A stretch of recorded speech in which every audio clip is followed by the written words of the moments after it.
Greetings and various assorted salutations. This is the post-war economy after the Great War for U.S. History 2. Fall 2019 is when this lecture is being recorded.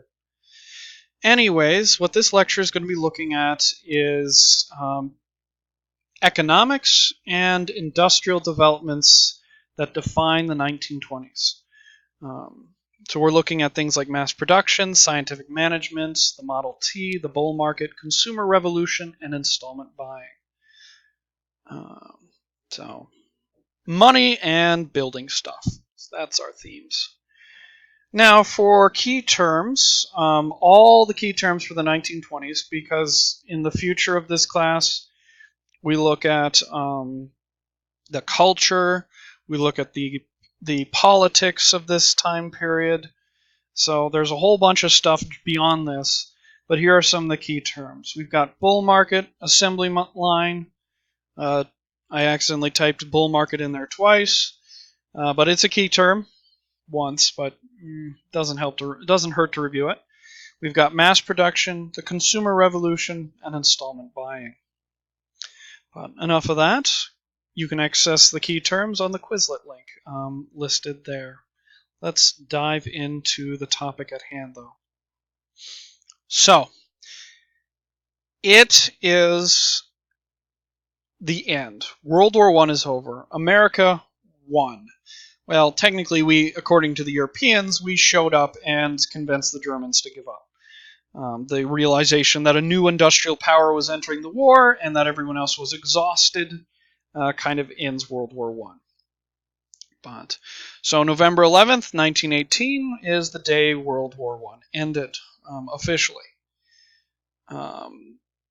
We used to call it Armistice Day. Nowadays we call it Veterans Day to kind of remember all veterans. It was originally a holiday to remember the end of the Great War, but thanks to the sequel, World War II, there's a lot more people to remember and a lot more conflicts to remember.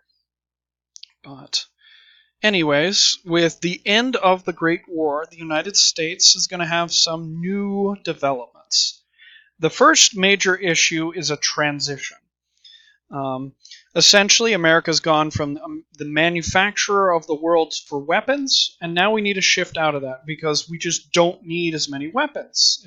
The Great War's over.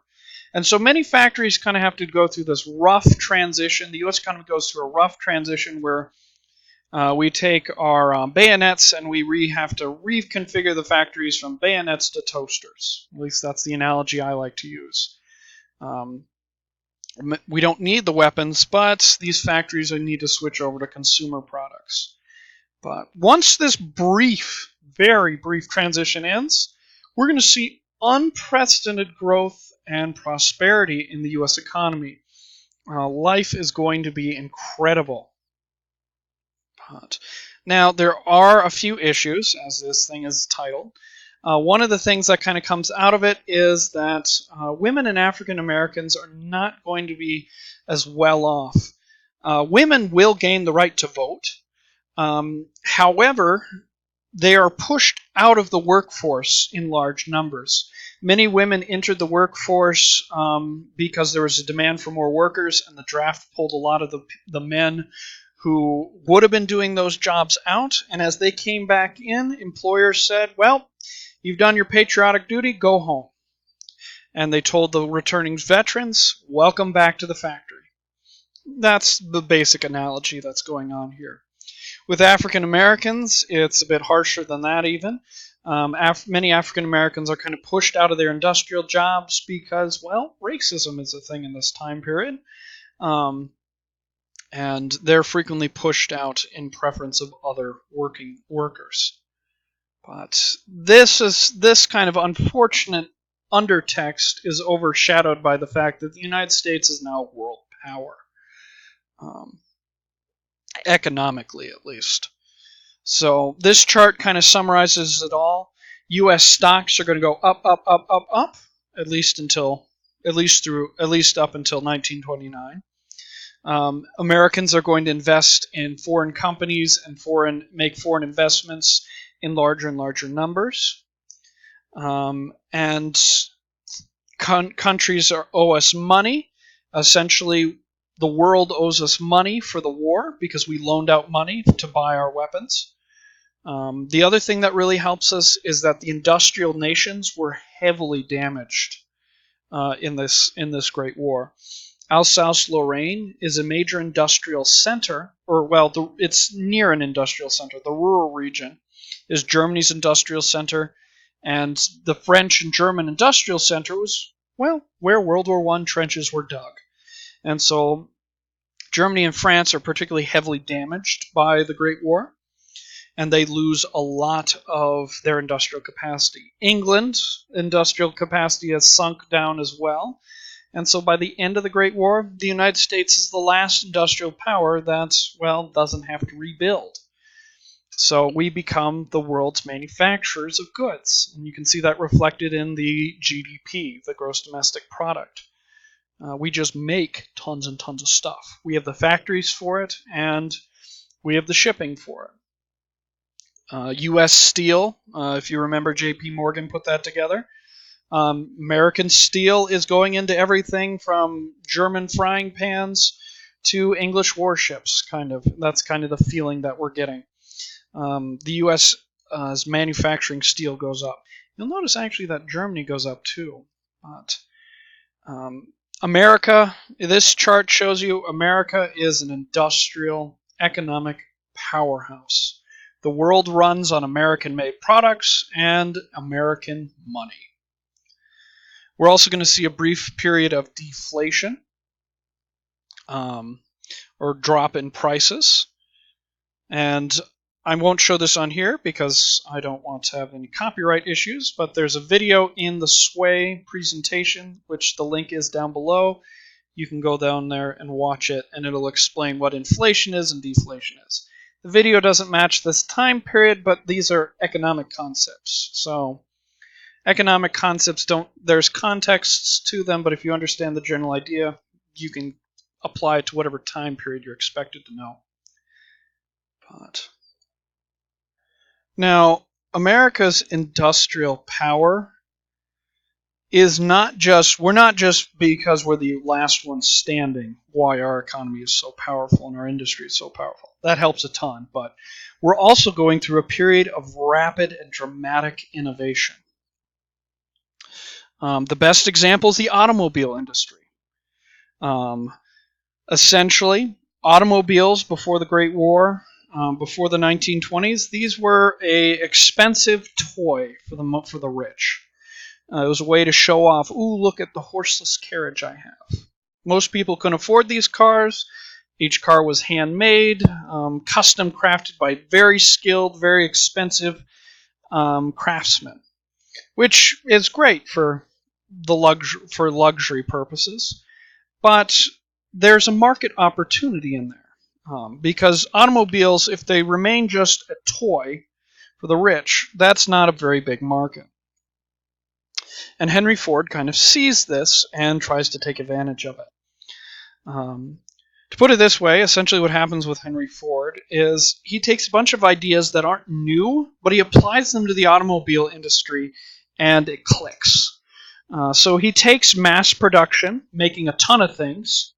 He takes interchangeable parts, making it so that every car he makes, you can take the parts out of one car and slap them in another car, and it works fine, instead of custom crafted stuff. And he applies the assembly line and a few other ideas to make his cars cheaper and more accessible. And this is how consumer economies expand, is you don't have to be a brilliant inventor and invent a new product. Maybe it's just a matter of taking a few different ideas, combining them together, and fulfilling some demand that either previously didn't exist or was only being addressed to certain groups, i.e., Henry Ford finding out how to make cars cheaper and making it so that everyone could access them. And so the automobile industry's big change is Henry Ford says, what if more people could buy cars? And the answer is, then people will buy cars.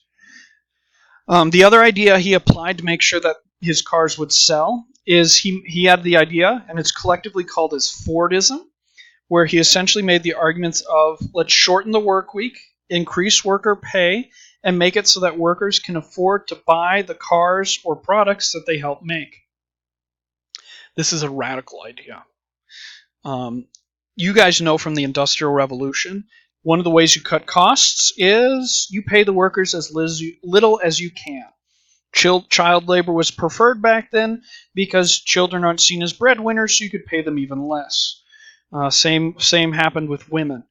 But what Henry Ford argues is, what if we pay the workers more? And what if we make them work less, have them work less? And the radical issue is the car rolls off the line, goes to a dealer, and now the average person can buy that car. The factory worker can get off from work at a reasonable time, go and buy that car. He can now take his family out for a Sunday drive. He could live further out in the suburbs. He could use it for running errands. He could use it for shopping, doing little trips. This is what makes the automobile so significant, is it becomes accessible, and America changes accordingly. It's hard to imagine a country, the United States, as a country without automobiles. Everything has changed. In the hometown where I come from, cars make a lot of sense because everything's really spread out. Why were they spread out? Because people wanted to live further out, and they don't mind the commute. I don't recall the exact statistic or if it's been updated, but I think within the past few years, the average commute time is 26 minutes. People are willing to live further out and drive more. And that's kind of the reflection that the automobile has, is when the car becomes more accessible, things spread out. We see the U.S. highway system, and later after World War II, we'll see the U.S. interstate system get put in, and America and cars become interlinked. You can see this in movies, especially in the 50s, with car culture and whatnot. But America is changed by Henry Ford asking the question, what if we make cars more accessible? The other major industrial technique or idea that comes out of this time period that we're going to mention for our little U.S. History 2 class is scientific management, invented by Frederick Winslow Taylor. It's also called Taylorism. And essentially it asks the questions, how can we get things done more quickly? How can we waste less resources? And how can we increase productivity? Scientific management takes these three things and tries to make it. They look at how can we lay out the workstation so that the worker, when they're assembling things, can assemble things quicker. What motions are more efficient? So like what they would do is they'd take multiple pictures of a person like hammering a nail in, and they'd say, okay, what if we made the handle longer? What if we made the hammer head heavier? What if we make the nail head bigger? And that's what scientific management does, is it tries to figure out how can we do this more efficiently. And you can kind of see it reflected in this picture. You've got these guys in suits. These men are watching each of the women, which I admit is a bit nerve-wracking, I would think. And they're trying to figure out, okay, why is her workstation more efficient? Does she have the layout different, or does she use fewer, simpler motions when she's doing her tasks? Things like that. And that's what scientific management does. Even though it's not fully applied anymore, there's a lot of ideas that have stemmed out of it. And a lot of companies, McDonald's uses a evolved form of scientific management, for example, in setting up their workstations. So the Germans also really like scientific management. I learned about it actually in a German history class. I like to mention it so that you're aware of there are people who ask these questions. And this is part of America's success, is we're not only the only industrial power left standing after the Great War with minimal damage, but we also are developing new, more effective ways to get things made. Speaking of things getting made, let's talk about people buying said things. Economic growth in the 1920s. We see something called a consumer revolution. Basically, there's a flood of new affordable goods becoming available to the public. In this time period, it's electrical powered devices, washing machines, vacuum cleaners, irons, a lot of housekeeping items mostly, record players, refrigerators, radios. These new electrical products are part of the consumer revolution. They've become more accessible. They're still expensive, but people are able to buy them, and they do. But if you want a modern day example, we are living through a consumer revolution right now. Smartphones and the apps that run on them are part of a consumer revolution. We have smartphones, which are not necessarily cheap, but they are accessible, they are affordable, and the apps that run on them, there's money to be made in there. And so while they have an electrical consumer revolution over here in 1920s, at the dawn of the 2020s, we're having a smartphone revolution based around the smartphone. So if you're seeing parallels, that's because, well, even though it's a century later, we're seeing a lot of the same stuff. But now, one of the reasons why people are buying more goods is we're going to see an increase in advertising, and we're going to see the creation of something called installment buying. Well, installment buying is not new, but it becomes much more common. Installment buying is very simple. For 3 easy payments of, instead of paying for something all at once, you pay for it in installments or at a certain rate.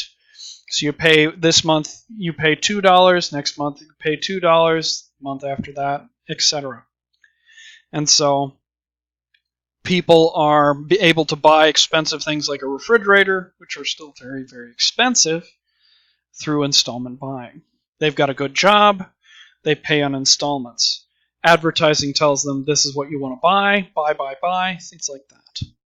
We also see the bull market as well, and I'll talk about that in a second. But first, commercial break. Kellogg's cereal.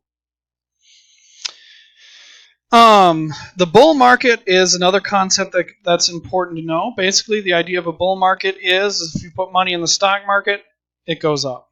The value of the stocks go up. I'm not going to explain it in too much detail here, but there is a video that you can watch. And essentially, the idea of a bull market is that in a bull market, the money you put in will increase in value. And you're going to see that until 1929. So if you ever time travel, make sure you pull your money out before a certain date. There's my pointer for today. There's a video that explains the bull market and its counterpoint, the falling stocks bear market. But here's a quick summary of them. I'm not going to spend too much time on that because we talk about it a lot in class. And we'll hear about it again in the Great Depression unit. Oh, this is my favorite ad. National Oats makes kids husky. It's just kind of a funny little thing. Anyways, enough of the commercial break. Let's roll on through. So I mentioned there's a consumer revolution, and these are some of the goods that we're talking about, mostly electrical appliances. I think the only thing I didn't mention was electrical lighting. That was the other big change. But that's about all I've got for this short little mini lecture. Thanks for watching. I do recommend you look at the videos that are posted in this lecture and take a look at the Quizlet terms. And with all that being said, I'll see you in the next video. Until later.